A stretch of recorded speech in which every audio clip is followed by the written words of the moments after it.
সারা রাজ্যের 293টি বিধানসভা আসনে ভোট গণনা আগামীকাল।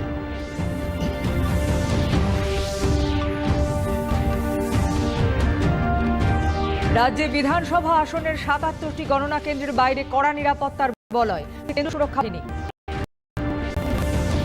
ফলতা বিধানসভা কেন্দ্রের ভোট বাতিল করে নতুন করে ভোট গ্রহণের সিদ্ধান্ত নির্বাচন কমিশনের। 21শে মে এই কেন্দ্রে ভোট, গণনা 24শে মে। ফলতায় পুনর্নির্বাচনের বিষয়ে কমিশনের সিদ্ধান্ত নিয়ে রাজনৈতিক চাপানুতো।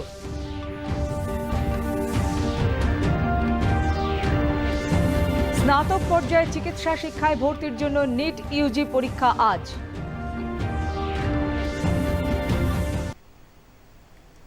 নমস্কার, প্রথমেই চোখ রাখছি বিধানসভা নির্বাচন সংক্রান্ত খবরে।